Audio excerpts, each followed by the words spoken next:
Bismillahirrahmanirrahim. Assalamu alaikum. Dear students, welcome to the platform of Noor School and College Mansehra for online class of Physics Grade 12. Dear students, आज हम numericals करेंगे chapter special theory of relativity यानी modern physics के हवाले से जो numericals हैं वो हम सॉल्व करने की कोशिश करेंगे।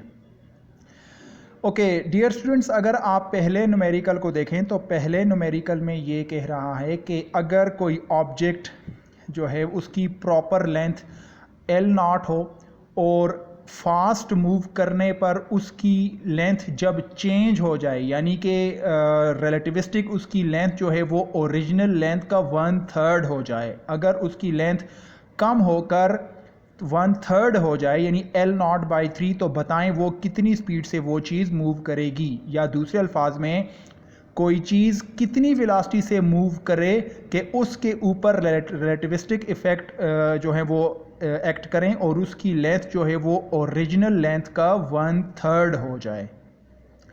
तो देखें, यूजिंग लेंथ फार्मूला हम रिलेटिविस्टिक लेंथ का फार्मूला इसमें यूज़ कर सकते हैं। L = L0 1 - v² c² square root. अगर हम इसको सॉल्व करें taking square on both sides तो इसका स्क्वेयर रूट का स्क्वेयर उसको कैंसिल कर देगा। L0 का स्क्वेयर L का स्क्वेयर, L0 को हम इधर ला के डिवाइड कर सकते हैं तो 1 - v² रह जाएगा और v² माइनस c² इस साइड पर नेगेटिव है, अगर इस साइड पर शिफ्ट किया जाए तो पॉजिटिव हो जाएगा। L - L0 इस साइड पर शिफ्ट हो जाएगा, 1 माइनस ये हो जाएगा। अब हम इसमें वैल्यूज़ पुट करेंगे। हमने v की वैल्यू फाइंड आउट करनी है तो c² यहाँ पे डिवाइड हो रहा है, क्रॉस में जाके मल्टीप्लाई हो जाएगा यानी v² = c² × 1 - L² taking square root on both sides. यहाँ का स्क्वेयर कैंसिल हो जाएगा, ये इस पूरी टर्म के ऊपर स्क्वेयर रूट आ जाएगा। और अब हम देख सकते हैं कि ये जो L² है, आप इस L को देखें, L² = ये L0² 3² यानी कि 9 हो जाएगा। तो L की जगह पर L0/3 पुट करना है तो L0 का स्क्वेयर और नीचे 3 का स्क्वेयर 9 बनेगा, ये दोनों कैंसिल हो जाएंगे तो 1 - 1/9। Now you can see that v = c² × 1 - 1/9 whole square root. और c की वैल्यू हमें पता है, जब हम स्पीड ऑफ लाइट की वैल्यू यहाँ पे पुट करेंगे, इस ब्रैकेट को सॉल्व करेंगे, जो आंसर आएगा उसका हम स्क्वेयर रूट लेंगे तो हमारे पास जो वेलोसिटी आएगी वो 0.9428 c यानी c का स्क्वेयर रूट कैंसिल हो जाएगा, c इसी तरह आएगा। 1 - 1/9 इसके इक्वल होता है। इसका मतलब ये है जब कोई ऑब्जेक्ट वेलोसिटी ऑफ लाइट के 94% मूव करे तो उसकी इस वेलोसिटी पर लेंथ जो है वो 3 टाइम्स कम हो जाएगी। Dear student, this was first numerical. Now look at the second numerical. The given data is that कि फॉर एग्जांपल कोई बंदा प्रॉपर टाइम किसी चीज़ का मेजर करता है 3 सेकंड।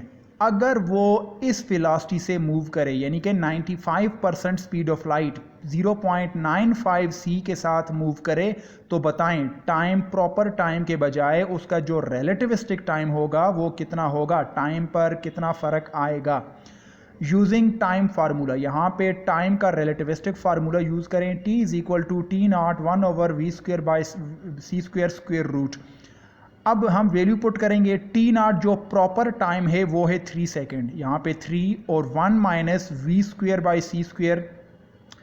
इसकी वेलोसिटी अगर v की वैल्यू 0.95 c पुट करें तो 0.95 c का स्क्वेयर, तो ये स्क्वेयर 0.95 पे भी जाएगा, c पे भी जाएगा, c² दोनों कैंसिल हो जाएंगे तो 3 / 1 - 0.95 स्क्वेयर = 9.6। अभी आप देख सकते हैं कि प्रॉपर टाइम रेस्ट के ऊपर अगर टाइम को मेजर किया जाए तो 3 सेकेंड, लेकिन उसी टाइम को रिलेटिविस्टिक स्पीड पर मेजर किया जाए तो 9.6। ये देखें, प्रॉपर टाइम 3 सेकेंड है जबकि रिलेटिविस्टिक टाइम 9 सेकेंड, यानी कि टाइम जो है वो इलोंगेट हो चुका है। रिलेटिविस्टिक टाइम इसको कहते हैं। Okay dear students, question number 3 के अगर किसी ऑब्जेक्ट का प्रॉपर मैस 9.11 इंटू 10⁻³ किलोग्राम है, यानी कि वो इलेक्ट्रॉन है, ये मैस इलेक्ट्रॉन का है। If electron is moving with this velocity 0.75 c metre per second, we have to find two things, relativistic momentum and classical momentum. इस क्वेश्चन में अगर किसी इलेक्ट्रॉन को स्पीड ऑफ लाइट से मूव करवाया जाए तो उसका रिलेटिविस्टिक मोमेंटम क्या होगा और क्लासिकल मोमेंटम क्या होगा। क्लासिकल मोमेंटम यानी रिलेटिविस्टिक को छोड़कर हम जो नॉर्मल जो मोमेंटम का फॉर्मूला यूज़ करते हैं तो उसके मुताबिक मोमेंटम क्या आएगा, क्लासिकल मोमेंटम क्या आएगा और रिलेटिविस्टिक मोमेंटम क्या आएगा। Look at the solution of this question. इसको मैं दो हिस्सों में डिवाइड करता हूँ। लेफ्ट साइड पर रिलेटिविस्टिक मोमेंटम का फार्मूला यूज़ करेंगे और राइट साइड पर क्लासिकल मोमेंटम। पहले आप क्लासिकल को देख लें। देखें क्लासिकल मोमेंटम का फार्मूला हम पढ़ चुके हैं, P = mv। m जो है वो प्रॉपर मैस है, तो इलेक्ट्रॉन का मैस ये गिवन है और कितनी वेलोसिटी के साथ मूव कर रहा है 0.75 c, तो c की जगह पर ये वैल्यू पुट करें 3 × 10⁸। अगर आप इस तमाम फैक्टर को मल्टीप्लाई करें तो आपके पास क्लासिकल मोमेंटम आएगा 2.1 × 10⁻22 किलोग्राम मीटर पर सेकेंड। अभी आप रिलेटिविस्टिक मोमेंटम की तरफ आ जाएं तो जैसा कि हम जानते हैं कि जिस वक्त इलेक्ट्रॉन मूव कर रहा है तो उसका मैस प्रॉपर नहीं होता, m0 प्रॉपर मैस नहीं होता बल्कि रिलेटिविस्टिक मैस होता है, यानी mv। P = mv। अब हम जानते हैं कि according to relativistic formula of mass m = m0/1 - v² c² square root, तो m की जगह पर हम ये वैल्यू पुट करें। अब ये हम सॉल्व करें तो m0 और v ये मल्टीप्लाई हो जाएंगे, तो m0v divided by 1 - v² c²। अगर आप गौर करें ये m0v जो है, क्या ये यही वैल्यू नहीं है m0v, तो ये वाली वैल्यू हम यहाँ से उठा के इधर न्यूमरेटर में रख सकते हैं, बाकी नीचे इनको डिवाइड करेंगे। P = ऊपर m0v की ये वैल्यू यहाँ से उठाएं और नीचे 1 - v² c²। अब v² कितना गिवन है 0.75 c, तो इसका स्क्वायर लें तो c² कैंसिल हो जाएगा। अगर आप इसको सॉल्व करें तो आपके पास जो रिलेटिविस्टिक मोमेंटम आएगा वो होगा 3.14 × 10⁻22 किलोग्राम मीटर पर सेकेंड। आप इसमें फ़र्क देख सकते हैं, क्लासिकली मोमेंटम आ रहा है 2.1 जबकि रिलेटिविस्टिक फ़र्क आ रहा है 3.1। तो इन दोनों की रेशो क्या आएगी, रेशो का मतलब है ज़्यादा क्वांटिटी को कम क्वांटिटी के साथ डिवाइड करें, तो 3.10 डिवाइडेड बाय 2.1। अब 10⁻22 और 10⁻22 ये तो कैंसिल हो जाएंगे, इन दोनों की रेशो 1.50 आ रही है। It means 50% increase in momentum. इसका मतलब ये है कि वो जो इलेक्ट्रॉन है जो इतनी ज़्यादा रिलेटिविस्टिक स्पीड के साथ मूव कर रहा है तो उसका मोमेंटम 50% इंक्रीज हो जाएगा क्लासिकल के मुकाबले में। क्लासिकल थ्योरी आपको ये प्रेडिक्ट करती है कि मोमेंटम इतना होना चाहिए, जबकि रिलेटिविस्टिक मोमेंटम आपको ये प्रेडिक्ट करती है कि उसका मोमेंटम इतना होना चाहिए, यानी मोमेंटम जो है वो 50% इंक्रीज होना चाहिए। ठीक है, वो इस वजह से कि जब इलेक्ट्रॉन रिलेटिविस्टिक स्पीड के साथ मूव करेगा तो उसका मैस ज़्यादा हो जाएगा, जब मैस ज़्यादा होगा तो उसका मोमेंटम भी इंक्रीज हो जाएगा। Okay, dear students, this was question number 3. Now we move to the next question, question number 4. In numerical number 4, it is said that speed of electron is given. एक electron है जिसकी speed है v, 0.85 c, यानी 85% speed of light के साथ electron move कर रहा है। तो हमने दो चीज़ें फाइंड आउट करनी हैं, what is the total energy of electron and what is the kinetic energy of electron. Solution: since electron has mass, its total energy is due to its mass m0 c² and its kinetic energy. Electron has mass. The total energy is composed of two parts. One is its rest mass and the other one is its kinetic energy. Electron के पास mess होता है तो उसके mess की वजह से एक तो उसके पास रेस्ट एनर्जी होगी m0c², और बाकी जो उसके पास एनर्जी होगी वो उसके मोशन की वजह से आएगी काइनेटिक एनर्जी।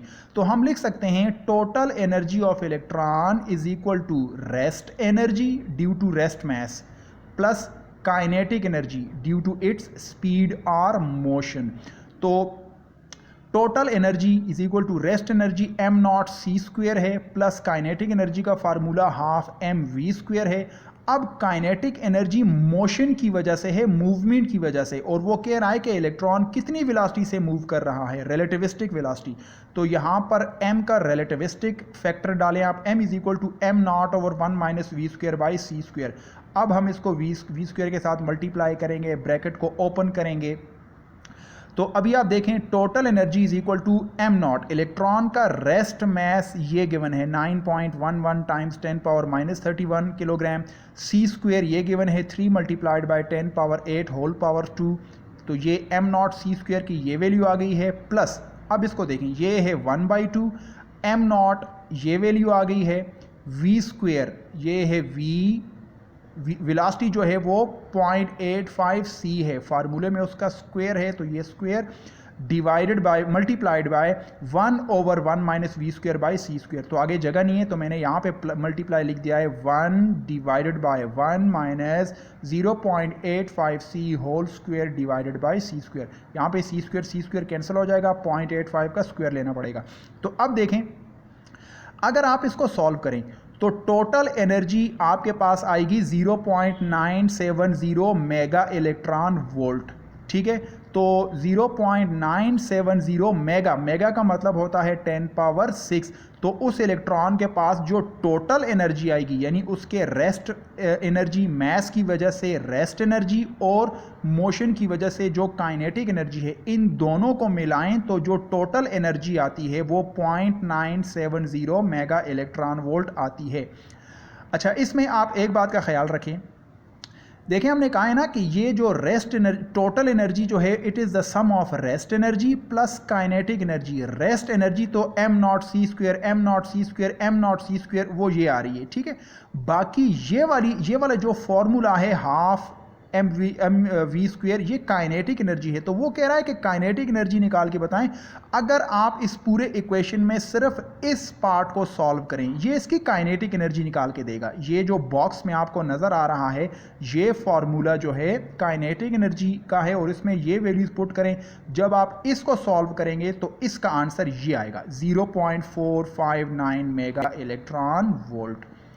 और इसको देखें ये तो हमारे पास जूल में आएगा, वो कह रहा है कि इलेक्ट्रॉन वोल्ट में निकाल के बताएं। तो इलेक्ट्रॉन वोल्ट के लिए याद रखें 1 joule is equal to 1/1.6 × 10⁻⁻19 electron volts. Okay dear students, this was question number 4। Now we move to the question number 5।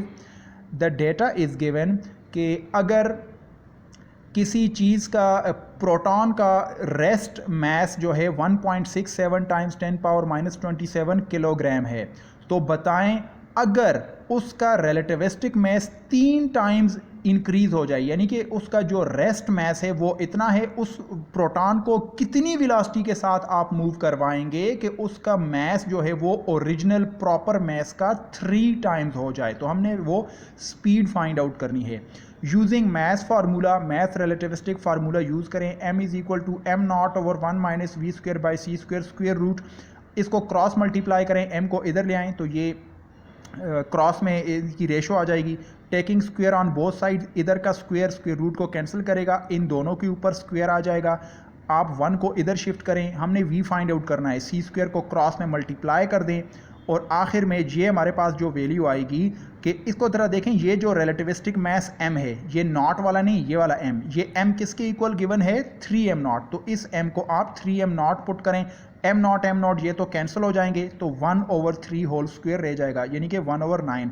तो अगर आप इसको सॉल्व करें तो 0.9428c, यानी कि अगर वो प्रोटॉन स्पीड ऑफ लाइट के 94% मूव करे, उस स्पीड से मूव करे, तो उसका मैस ट्रिपल हो जाएगा, 3 टाइम्स ज़्यादा हो जाएगा। Okay, dear student, this was question number 5. Now we move to the question number 6. Find velocity at which kinetic energy is equal to 1.5 times m naught c square. यानी कि इस numerical में वो पूछता है कि बताएं किसी पार्टिकल की वेलोसिटी कितनी होगी जिस पर उसकी काइनेटिक एनर्जी उसके रेस्ट एनर्जी यानी मास की वजह से जो एनर्जी होती है उसका 1.5 टाइम्स इंक्रीज होगी, यानी कि 1.5 गुना ज़्यादा है। वो कितनी एनर्जी है कि जिस वक्त किसी चीज़ को आप कितनी वेलोसिटी के साथ मूव करेंगे कि उसकी जो काइनेटिक एनर्जी है वो उसकी रेस्ट एनर्जी का 1.5 टाइम्स इंक्रीज हो जाए। We know that total energy of the particle is, total energy को हम आइंस्टाइन के फार्मूले के मुताबिक mc² कहते हैं, इक्वेशन नंबर 1।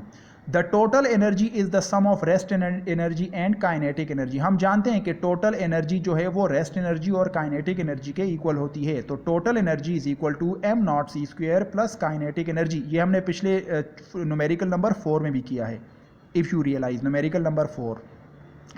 पुट 1 into, अगर टोटल एनर्जी को mc² यहाँ पे लिख दें तो mc² is equal to m naught c² plus kinetic energy. Now using relativistic mass equation, इस इक्वेशन को यूज करें, m is equal to m naught over 1 minus v² by c²। कहाँ पे यूज करना है? इस m की जगह पे। ये तो रेस्ट मास है, ये रिलेटिविस्टिक मास है, तो ये m बनेगा m naught over 1 minus v² by c² square root into c² is equal to m naught c² plus kinetic energy as it is लिख दें अकॉर्डिंग टू गिवन कंडीशन। अब given condition ये है कि काइनेटिक एनर्जी जो है वो इसके इक्वल है 1.5 m नॉट c², तो काइनेटिक एनर्जी की जगह पर 1.5 m नॉट c² यहाँ पे पुट करें, पुट इन इक्वेशन 4, तो ये हो जाएगा m naught over 1 minus v² c² इसी तरह आ जाएगा, माइनस इस m नॉट को इधर शिफ्ट करें तो m नॉट c² इधर शिफ्ट हो जाएगा और इधर रह जाएगा काइनेटिक एनर्जी जो इक्वल है 1.5 m नॉट c² के। यहाँ पर m नॉट c² दोनों में कॉमन है, इसको कॉमन ले लें तो ये रह जाएगा 1 over 1 minus v² by c² minus, जब ये कॉमन जाएगा तो इधर 1 रह जाएगा 1 और m नॉट c² इन दोनों से कॉमन ले लिया है, इज इक्वल टू ये एज इट इज आएगा 1.5 m नॉट c²। अब दोनों साइड पर m नॉट c और m नॉट c² इसको कैंसिल आउट किया जा सकता है, तो आप इसको सिर्फ सॉल्व करें। 1 divided by 1 minus v² by c² square root minus 1 is equal to इधर रह जाएगा 1.5। अब 1 को जब इक्वेशन के इस साइड पर शिफ्ट करेंगे तो ये इधर माइनस है उधर जाके प्लस हो जाएगा 1.5 प्लस 1, तो ये चीज़ रह जाएगी। अब देखें, taking square on both sides, अगर आप दोनों साइड पर स्क्वेयर लें, इसको सॉल्व करें, आपने सिर्फ v की वैल्यू निकालनी है, तो v² is equal to c² 1 minus 1 over 2.5। Taking square root on both side, दोनों तरफ स्क्वेयर रूट ले लें। अब इसमें इस चीज़ को अगर आप सॉल्व करें तो v is equal to 0.91 c, यानी अगर कोई चीज़ स्पीड ऑफ लाइट के 91% स्पीड से मूव करे तो इस स्पीड पर उसकी जो काइनेटिक एनर्जी है वो उसके रेस्ट एनर्जी का 1.5 टाइम्स हो जाती है। Okay dear student, this was question number 6। Now look at question number 7।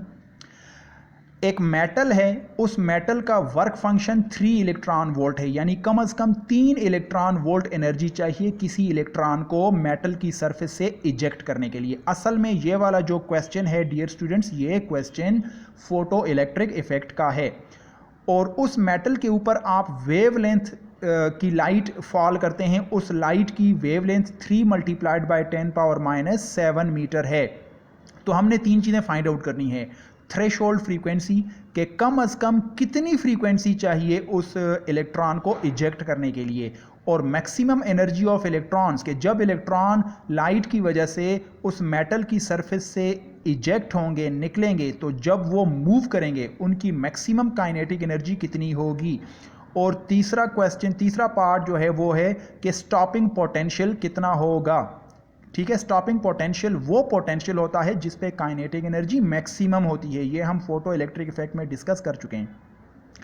Solution part A, using the equation, ये इक्वेशन हमें पता है कि ये c is equal to f lambda, product of frequency and wavelength is equal to speed. तो इससे f की value निकालें, f will be equal to c by lambda, lambda c के साथ क्रॉस डिवाइड हो जाएगा। c की वैल्यू हमें पता है कि 3 मल्टीप्लाइड बाय 10 पावर 8, लेमडा इसने खुद दिया हुआ है 3 multiplied by 10 power minus 7, 3 3 cancel, 10 power minus 7 ऊपर जाएगा तो 8 प्लस 7 15 हर्ट्ज।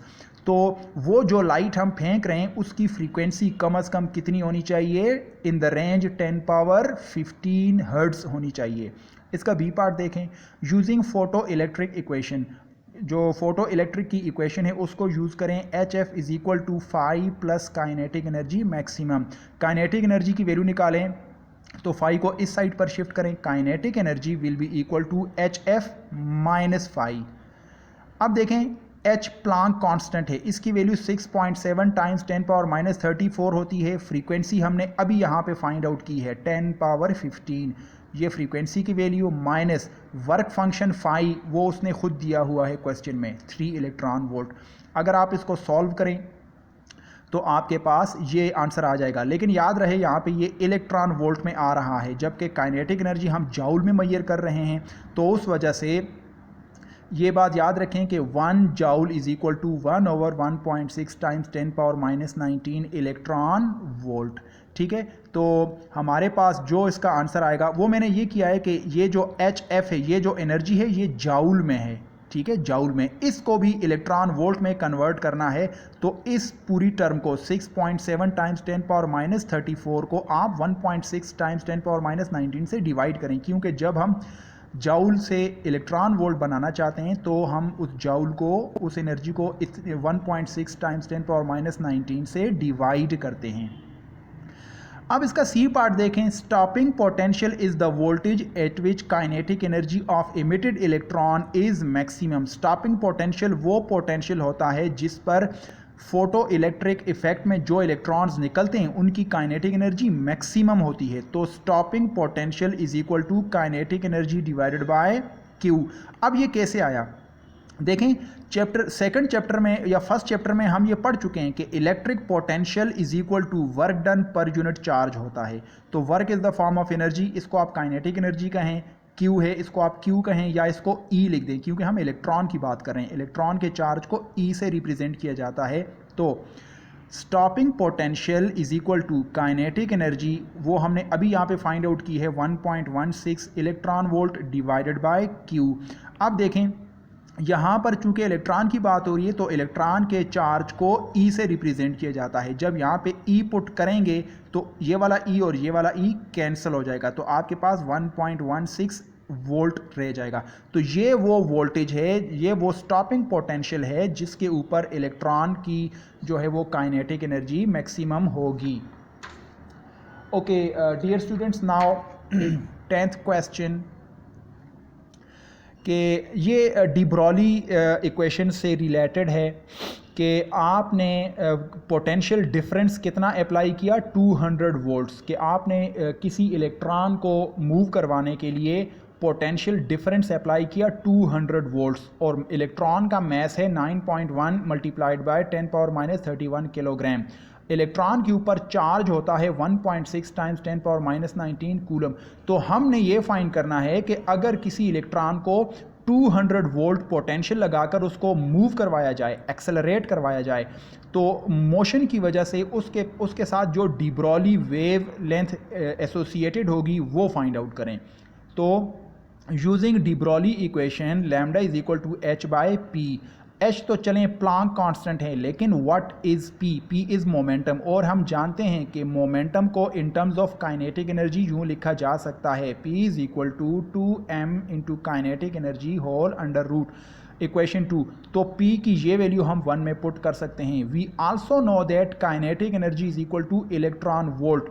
अब देखें, हम जानते हैं कि सब एटॉमिक लेवल पर काइनेटिक एनर्जी को इलेक्ट्रॉन वोल्ट में मेजर किया जाता है। तो काइनेटिक एनर्जी की जगह पर इलेक्ट्रॉन वोल्ट यहाँ पे लिखें। इलेक्ट्रॉन वोल्ट का फार्मूला वो पिछले क्वेश्चन में हमने work done per unit charge वाली बात की थी, तो वही इलेक्ट्रॉन वोल्ट की वैल्यू पुट करें।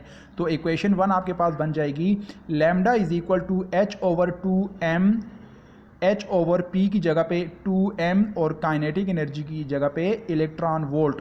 Under root. अब वैल्यूज पुट करें, h की वैल्यू, प्लांक कांस्टेंट की वैल्यू 6.6 टाइम्स 10⁻34 होती है, 2 ये आया, और m जो है ये इलेक्ट्रॉन का मैस है, और इलेक्ट्रॉन E जो है ये इलेक्ट्रॉन का चार्ज है 1.6 टाइम्स 10⁻19, V ये वो अप्लाइड वोल्टेज है जो हम अप्लाई कर रहे हैं 200। तो यहाँ पे पुट करें, अगर आप इस पूरी चीज़ को सॉल्व करें तो आपके पास 0.86 मल्टीप्लाइड बाई 10⁻10 मीटर, और 10⁻10 इसको एंगस्ट्रॉम कहा जाता है, तो आप इसको 0.86 एंगस्ट्रॉम लिख सकते हैं। Now question number 11।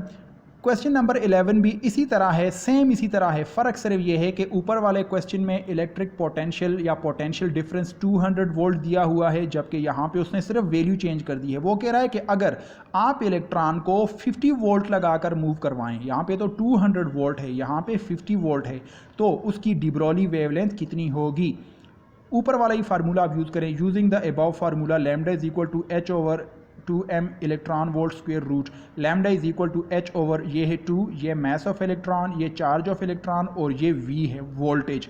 जब आप इसको सॉल्व करेंगे तो you will get the answer lambda is equal to 1.74 times 10⁻10 या angstrom. Dear students, please make this the part of your course and make your presentation papers. Thank you very much.